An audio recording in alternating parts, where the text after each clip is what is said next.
এভিনিউয়ে আওয়ামী লীগ আয়োজিত আলোচনা সভায় গণভবন থেকে ভিডিও কনফারেন্সে যুক্ত হয়ে বক্তব্য রাখছেন প্রধানমন্ত্রী শেখ হাসিনা। সরাসরি চলে যাচ্ছি সেখানে।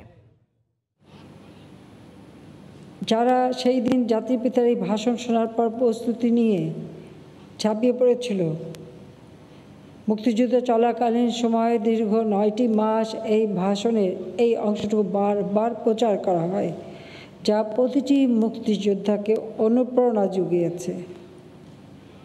জাতির পিতা বঙ্গবন্ধু শেখ মুজিবের প্রতিটি নির্দেশ এদেশের মানুষ মেনে নিয়েছে।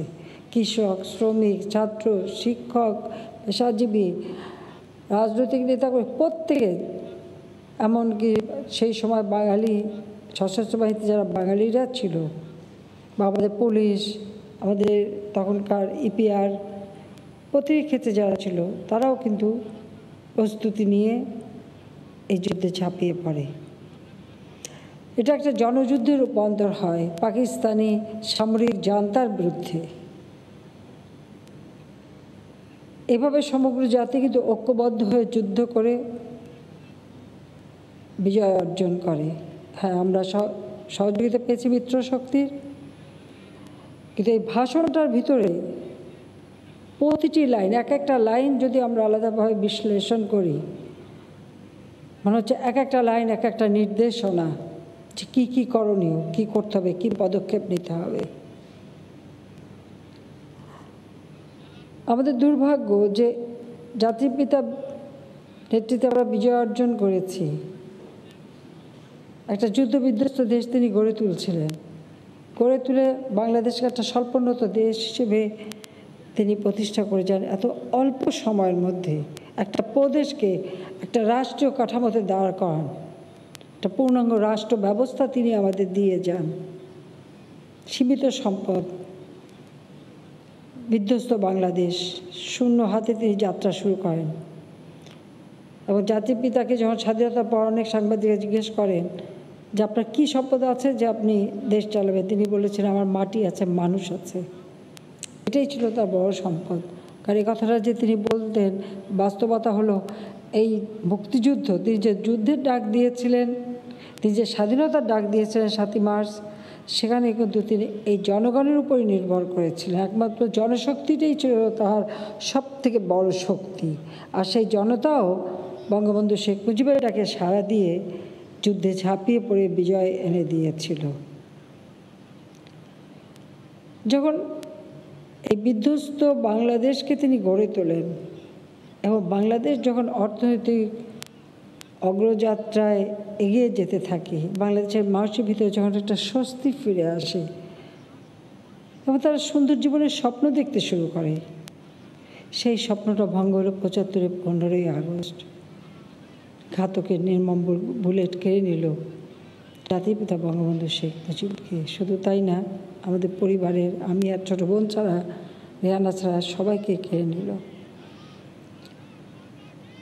এই হত্যাকাণ্ডটা ঘটালো এদেশের মানুষ। কিন্তু কেন? তার কারণ হলো বাঙালির যে বিজয়, বিজয় তারা মানতে পারেনি। আর বিজয়ের পরে একটা বিধ্বস্ত বাংলাদেশ গড়ে তুলে যে অর্থনৈতিক মুক্তির লক্ষ্যে এগিয়ে যাবে, বাংলাদেশ যে বিশ্বসভায় একটা উন্নত সমৃদ্ধ দেশ হিসেবে দাঁড়াবে, এটাও তারা চায়নি। যে কারণে তারা এই আঘাতটা হেনেছিল। কিন্তু এই হত্যার পর আমরা কী দেখেছি? ইতিহাস থেকে জাতির পিতা বঙ্গবন্ধু শেখ মুজিবের নাম মুছে ফেলা, ইতিহাস বিকৃত করা, 7ই মার্চের ভাষণ নিষিদ্ধ, এটা বাজানো যাবে না, এটা কেউ শুনতে পারবে না, জানতে পারবে না। যে দেশ তিনি স্বাধীন করে দিয়ে গেছেন, সেই দেশের টেলিভিশন, রেডিও এই ভাষণ কখনোই বাজাতে পারত না। কিন্তু আমি ধন্যবাদ জানাই, কৃতজ্ঞতা জানাই আওয়ামী লীগের অগণিত নেতাকর্মী, আওয়ামী লীগ, ছাত্রলীগ সহ আমাদের প্রতিটি সহযোগী সংগঠন নিজের জীবনের ঝুঁকি নিয়ে প্রতি বছরে 7ই মার্চের ভাষণ তারা বাজাতেন। পৃথিবীর ইতিহাস ঘেঁটে দেখা যাবে যত ভাষণ এ পর্যন্ত হয়েছে, সেই ভাষণ যেদিন দিচ্ছে সেই দিনই তার আবেদন শেষ হয়েছে। কিন্তু আজকে 7ই মার্চের ভাষণের আমরা 50 বছর পূর্তি করছি। যখন আমরা জাতির পিতার জন্মশতবার্ষিকী উদযাপন করছি, স্বাধীনতার সুবর্ণ জয়ন্তী উদযাপন করছি, আর 7ই মার্চের ভাষণ, সেই ভাষণেরও 50 বছর আমরা আজ উৎসব করছি। এই ভাষণের আবেদন এখনও যেন মোছেনি। এখন এই ভাষণ শুনলে সমস্ত শরীর শিহরিত হয়ে ওঠে। এখনও মনে পড়ে সেই দিনগুলির কথা, যুদ্ধের দিনগুলির কথা, যে কীভাবে একটি ভাষণ একটি জাতিকে অনুপ্রেরণা দেয়, ঐক্যবদ্ধ করে এবং যার যা কিছু আছে তাই নিয়ে ঝাঁপিয়ে পড়ে বিজয় অর্জন করে। তবে হ্যাঁ, আমাদের দেশে কিছু মানুষ আছে, তারা কিছুই বোঝে না, কিছুই জানে না, কিছুই খুঁজেও পায় না। তারা খুঁজে নাও পেতে পারে, কিন্তু হঠাৎ আমরা দেখলাম যে সেই শ্রেণীটা হঠাৎ তারা 7ই মার্চের ভাষণ, এই দিবসটি উদযাপন করতে গেছে। এবং কখন গেল, এবং তারা নাকি এতদিন এই ভাষণের মধ্যে কিছুই খুঁজে পায়নি। ভাষণটা যারা নিষিদ্ধ করেছিল, দেশে নিষিদ্ধ করতে পারে, দেশে তারা বঙ্গবন্ধুকে হত্যার পর নিষিদ্ধ করেছিল, এটা ঠিক, কিন্তু জাতির পিতা বঙ্গবন্ধু শেখ মুজিবকে দেশে নিষিদ্ধ করলেও আন্তর্জাতিক পরিমণ্ডলে কিন্তু এই ভাষণটি জায়গা করে নিয়েছে। এটাই হচ্ছে বাস্তবতা। আমাদের দেশের যে নির্বোধরা এই ভাষণের তাৎপর্যই বোঝে নাই, বা এই ভাষণকে ছোট করতে চেয়েছিল, অথচ তারা দেখেছে যে একজন ব্রিটিশ সাংবাদিক জ্যাকব এফিল্ড, সে একটি গবেষণা করে, তারা গবেষক কয়েকজন, তারা প্রায় 2500 বছরের এই ভাষণ নিয়ে গবেষণা করে, যেটা ছিল পৃথিবীর যে সমস্ত ভাষণ, যেসব দেশ স্বাধীনতা অর্জন করেছে বা যুদ্ধে বিজয় অর্জন করেছে, সামরিক বা অসামরিক যে সমস্ত নেতৃবৃন্দ ভাষণ দিয়েছে, সেই ভাষণগুলি নিয়ে যে গবেষণা হয়, সেই খ্রিস্টপূর্ব 431 সাল থেকে নিয়ে 1987 সাল পর্যন্ত সেই সমস্ত ভাষণগুলি নিয়ে তারা গবেষণা করে। এই গবেষণার মধ্য দিয়ে মাত্র 41টি ভাষণ তারা বেছে নিয়েছিল। সেই ভাষণে স্থান পায় 7ই মার্চের ভাষণ, এবারের সংগ্রাম আমাদের স্বাধীনতার সংগ্রাম, এই কথাটি, যেটা এদেশের মানুষকে উদ্বুদ্ধ করেছে মুক্তিযুদ্ধে অংশগ্রহণ করে বিজয় অর্জন করার। তা আমাদের দেশের কিছু নির্বোধরা এটা বোঝে নাই, কিন্তু বুঝেছিল আন্তর্জাতিক পরিমণ্ডল। এটাই হলো বাস্তবতা। এরপরেই আমরা আসি যে জাতির পিতার এই ভাষণ ওই বইতে বের হলো। এরপর ইউনেস্কো সেই ভাষণকে তারা স্থান করে দিল, যেটা প্যারিসে বসে।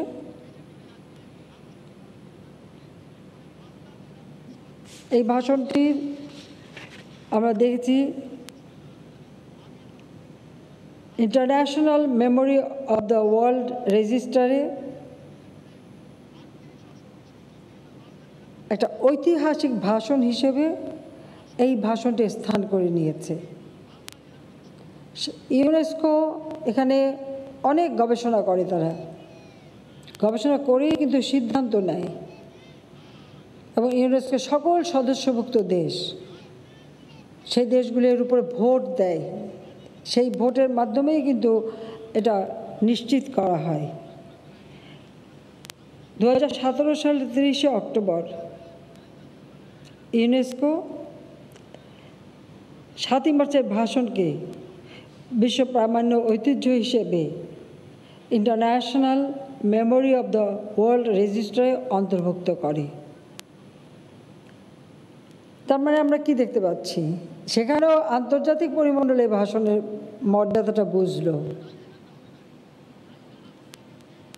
জাতির পিতা 7ই মার্চে ভাষণ দেন,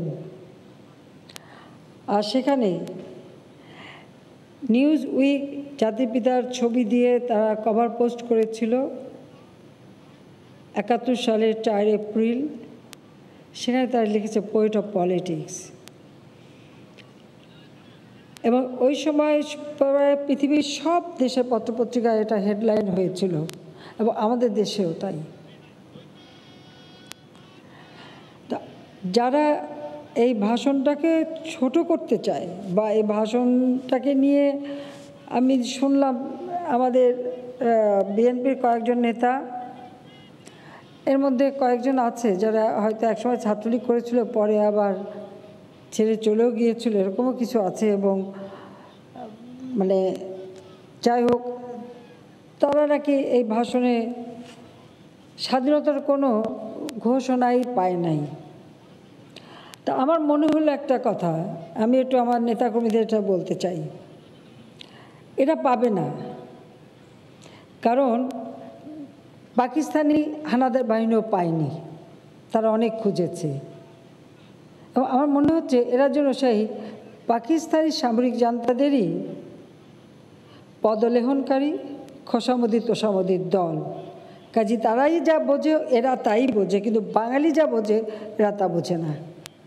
বাংলাদেশের মানুষ যেটা বোঝে এরা তা বোঝে না। এটাই বোঝে তাদের ঐতিহ্য। তার কারণ পাকিস্তানি শাসকরা, তাদের একটা পরিকল্পনা ছিল এবং তারা খুব সাজ রব নিয়ে সাজোয়া বাহিনী বসেছিল, সেখানে হেলিকপ্টার প্লেন রেডি ছিল যে বঙ্গবন্ধু কী ভাষণটা দেন, এবং তার উপর তারা আক্রমণ করে ওই মাঠে যারা আছে সবাইকেই উপর থেকে বম্বিং করে হত্যা করবে, এই ধরনের একটা প্রস্তুতি নিয়েছিল। এটা পাকিস্তানি যারা এখানে তখন অপারেশন চালাচ্ছিল তাদের লেখা বইতেও কিন্তু এটা প্রকাশ পায়। কিন্তু জাতির পিতা বঙ্গবন্ধু, তিনি তো পোয়েট অফ পলিটিক্স, তিনি আসলে রাজনীতির কবিই ছিলেন। তিনি জানতেন যে মানুষের কাছে কথাটা কী ভাষায় বললে সাধারণ মানুষ কথাটা বুঝে নেবে, কিন্তু শত্রুদের বুঝতে একটু সময় লাগবে। যে কোনো একটা যুদ্ধের রণকৌশলটা হচ্ছে সবথেকে গুরুত্বপূর্ণ, কারণ এই রণকৌশলের মধ্য দিয়ে যুদ্ধ করে বিজয় ছিনিয়ে আনা, এটাই হচ্ছে সেই যুদ্ধের যিনি নেতৃত্ব দেন তার সবথেকে বড় কৃতিত্ব। আর সেটাই জাতির পিতা বঙ্গবন্ধু শেখ মুজিব করেছিলেন। তার কথাটা বাংলাদেশের মানুষ কিন্তু বুঝে নিয়েছিল এবং তারা প্রতিটি অক্ষর মেনে চলেছিল। আর একজন বোঝেনি, সেটা আমাদের দেশেরই তখন ছাত্রলীগের নেতা, বা সে সবসময় ছাত্রলীগের একসময় সেক্রেটারিও ছিল। এই ভাষণটা যখন 7ই মার্চে জাতির পিতা দেন, আমার সৌভাগ্য ছিল আমি, রেহানা আর জেলিয়া, আমরা সেই মিটিংয়ে আমাদের সবাই ছিলাম।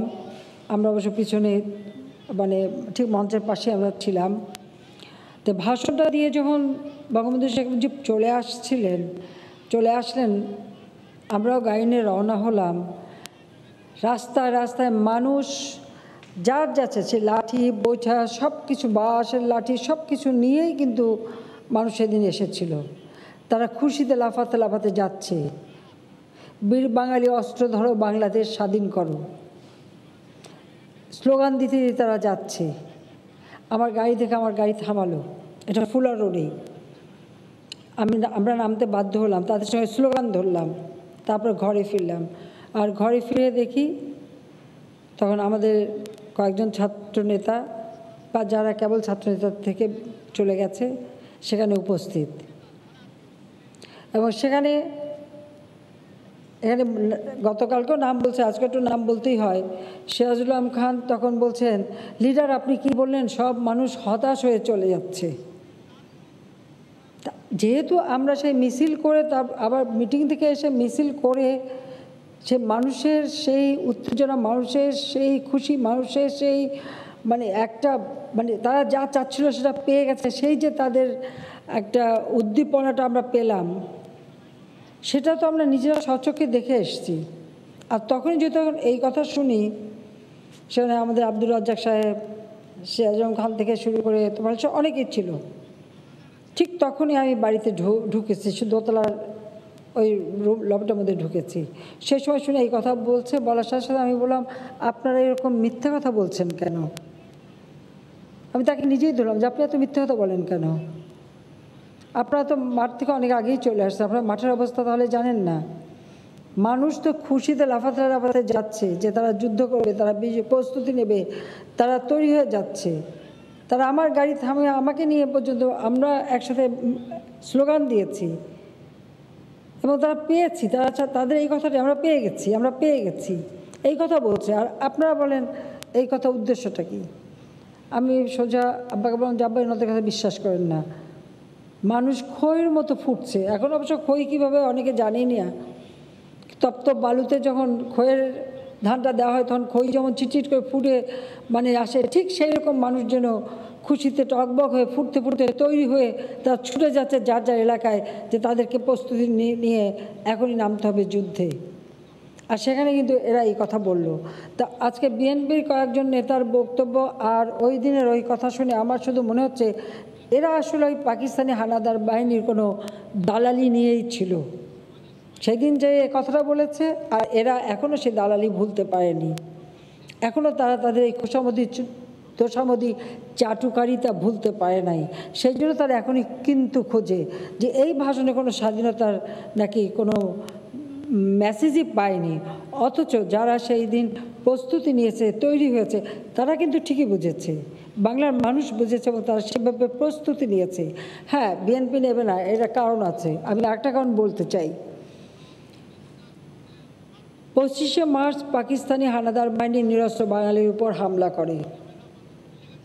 জাতির পিতা বলেছিলেন যার যা কিছু আছে তাই নিয়ে প্রস্তুতি নাও, এবং রাস্তাঘাট যা কিছু আছে সব বন্ধ করে দাও। সেই দিন যারা রাস্তায় রাস্তায় ব্যারিকেড দিচ্ছিল, এবং এই চিটাগাঙে চট্টগ্রামে যারা রাস্তায় সারা বাংলাদেশেই ব্যারিকেড দিচ্ছিল, ঢাকা শহরে ওটা, কারণ পাকিস্তানি হানাদার বাহিনী আক্রমণ করবে এটা সবাই জানতো। তো সেই দিন যারা রাস্তায় রাস্তায় ব্যারিকেড দিচ্ছিল, বিশেষ করে চট্টগ্রামে যারা ব্যারিকেড দিচ্ছিল 25শে মার্চ, তাদের উপরে যারা গুলি চালিয়েছিল তার মধ্যে জিয়াউর রহমান একজন। পাকিস্তানি সেনাবাহিনীর একজন সদস্য অফিসার হিসেবে এই বাঙালি যারা সংগ্রাম পরিষদ গড়েছিল জাতির পিতার নির্দেশে, যারা সেদিন রাস্তায় ব্যারিকেড দিচ্ছিল তাদেরকে এই জিয়াউর রহমান গুলি করে হত্যা করে অনেককেই। ওই চট্টগ্রামে যারা মুক্তিযোদ্ধা অনেকের কাছে জিজ্ঞেস করলে তথ্য পাওয়া যাবে, দেশেও আছে বিদেশেও অনেকে আছে। শুধু তাই না, জিয়াউর রহমান 25-26 দুই দিনই এই হত্যাকাণ্ড চালায়। 27 তারিখে সে যাচ্ছিল সোয়াত জাহাজ থেকে অস্ত্র নামাতে। সেই অস্ত্র যাতে সোয়াত জাহাজ থেকে না নামায় সেখানে কিন্তু আমাদের যারা সংগ্রাম পরিষদে তারা বাধা দিয়েছিল, ছাত্ররা সাধারণ জনগণ বাধা দিয়েছিল, এবং সেখানেই জিয়াউর রহমানকে তারা আটকায়। জিয়াউর রহমানকে আটকেছিল যে সোয়াত জাহাজ থেকে জন্য সে অস্ত্র নামাতে না পারে। এটা ঠিক 26 তারিখ রাতের কথা, এবং সে 27 তারিখে পর্যন্ত সে তাদের হাতেই ছিল। যারা পাকিস্তানি হানাদার বাহিনী জনগণের উপর গণহত্যা শুরু করেছে, গণহত্যা শুরু করার পর জাহাজের অস্ত্র নামাতে যাচ্ছে, তার হাতের এবং যে জাতির পিতাকে হত্যা করে সংবিধান লঙ্ঘন করে ক্ষমতা দখল করে নিজের অবৈধভাবে ক্ষমতা দখলকারী হিসেবে নিজেকে রাষ্ট্রপতি ঘোষণা করে সেই ক্ষমতায় বসে অবৈধ ক্ষমতায় বসে দল গঠন করেছে, সেই দলের নেতারা 7ই মার্চের ভাষণের ভাষা বুঝবে না, মর্ম বুঝবে না, এটা তো খুব স্বাভাবিক। এতে অবাক হওয়ার কিছু নেই, আর এদের নিয়ে আলোচনা করারও কিছু নেই। ধরে নিতে হবে যে এরা এখনও সেই পুরনো প্রভুদের ভুলতে পারেনি, তাদের পালিত সারমেয় দল হিসেবেই তারা আছে, এটা হলো বাস্তবতা। কাজেই তাদের কিছু বুঝবে না। 26 তারিখ দুপুর থেকে আওয়ামী লীগ নেতা হান্নান সাহেব জাতির পিতার যে ঘোষণা, 25শে মার্চ যখনই পাকিস্তানিরা আক্রমণ শুরু করলো, কারণ এখানে একটা গরিলা যুদ্ধ আমরা করতে যাচ্ছি, সেখানে কে আক্রমণকারী আর কে আক্রান্ত এটা অনেক বড় একটা বিষয়। পাকিস্তানিরা যে আক্রমণ করতে পারে যে কোনো মুহূর্তে, তার জন্য কিন্তু সব রকম প্রস্তুতি এবং সব নির্দেশনা বঙ্গবন্ধু শেখ মুজিব আমাদের আওয়ামী লীগের সব নেতাদের দিয়ে দিয়েছিলেন, কোথায় যেতে হবে, কী করতে হবে, কোথা থেকে অস্ত্র আসবে, কীভাবে সব ট্রেনিং হবে, সমস্ত ব্যবস্থায় তিনি করে দিয়েছিলেন এবং সেই নির্দেশনাও তিনি দিয়ে গিয়েছিলেন এবং সেভাবে সবাইকে কিন্তু চলে যেতে বলেছিলেন। কিন্তু তিনি ছিলেন নিজের জীবনের ঝুঁকি নিয়ে। তার কারণ যে এককভাবে স্বাধীনতার যদি ঘোষণা দেয়, সেই ঘোষণা অনেক সময় ব্যর্থ হয়। এটা অনেক দেশে এটা হয়েছে, অতীত ইতিহাস আছে। কাজে আমাদের এই সংগ্রামটা যেন কোনো মতে ব্যর্থ না হয়, আমাদের স্বাধীনতা যেন অর্জিত হয়, সেটাই ছিল তার একমাত্র লক্ষ্য। সেই জন্য নিজের জীবনের যত ঝুঁকি দেওয়া হোক তিনি নিয়েছিলেন। যে মুহূর্তে পাকিস্তানি হানাদার বাহিনী আক্রমণ চালালো, সঙ্গে সঙ্গে তার সেই ঘোষণা পিলখানায় ইপিআরের ওয়্যারলেসের মাধ্যমে, মগবাজার যে আমাদের ওয়্যারলেস স্টেশন, সেখানে সমগ্র বাংলাদেশে এটা প্রচার করা হয় এবং রেডিও, টেলিগ্রাম, টেলিপ্রিন্টের মাধ্যমে সমগ্র বাংলাদেশে ছড়িয়ে পড়ে এবং আমাদের যারা সংগ্রাম পরিষদের নেতৃবৃন্দ সমগ্র বাংলাদেশে ছিল, পুলিশ স্টেশন থেকে, তারা থানা থেকে কিন্তু এই তথ্যটা সাথে সাথে সংগ্রাম পরিষদের নেতাদের কাছে পৌঁছে দেওয়া হয় এবং তারা সেটা ওই টেলিগ্রাম অথবা এটা নিয়ে লিফলেট, প্যাম্পলেট তৈরি করা এবং মাইকিং করা অথবা চোঙ্গা ফুঁকে ফুঁকে সমগ্র বাংলাদেশের প্রচারটা করে দেয় যে বঙ্গবন্ধু স্বাধীনতার ঘোষণা দিয়েছে, সবাই যুদ্ধের জন্য প্রস্তুত। 26 তারিখ থেকে স্বাধীন বাংলা অর্থাৎ কালুরঘাট বেতার কেন্দ্র থেকে প্রচার আমাদের আওয়ামী লীগের নেতারা একের পর এক নিতে থাকে এবং চট্টগ্রামে আমাদের আখতারুজ্জামান বাবুর ভাইয়ের বাসাটাই ছিল সে একটা স্টেশন হিসেবে, সেখানেই সবাই মিলিত হতো এবং সেখান থেকে সমস্ত প্রস্তুত নিয়ে তারা চলে যেত। এবং সেই সময় জহুর আহমদ চৌধুরী সাহেব তিনি বললেন যে আমরা তো ঘোষণা দিয়েই যাচ্ছি, একদম সেনাবাহিনীর কাউকে নিয়ে আসো, তাহলে তো যুদ্ধ মনে হবে। মেজর রফিক সেখানে অ্যাম্বুশ করে বসেছিলেন। প্রথম মেজর রফিককে বলা হয় যে আপনি আসেন, ঘোষণাটা একবার দিয়ে যান। তো মেজর রফিক বলছে আমি এখানে অ্যাম্বুশ করে বসে আছি, আমি যদি এখান থেকে সরি তো পাকিস্তানিরা এই জায়গাটা দখল করে নেবে। তখন জিয়াউর রহমান যেহেতু জনগণের কাছে ধরা ছিল, তখন তাকেই ধরে নিয়ে আসা হয় এবং তাকে দিয়েই ঘোষণাটা পাঠ করতে বলা হয়। সেইভাবেই তাকে ঘোষক বলে তারা প্রচার চালায়। আর সে যে 25শে মার্চ রাত্রে, 26শে মার্চ রাত্রে সে যে মানুষ হত্যা করেছে, সে কথাটা সবাই ভুলে যায়।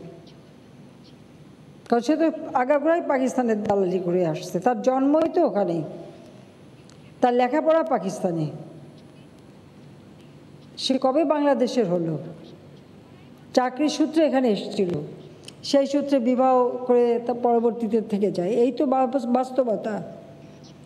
তারপরেও যারা মুক্তিযুদ্ধে অংশগ্রহণ করছে সকলকেই কিন্তু সম্মান দেওয়া হয়েছে, কিন্তু এদের চরিত্র তো বদলায়নি, ঠিকই বেইমানি মুনাফিকি করেছে।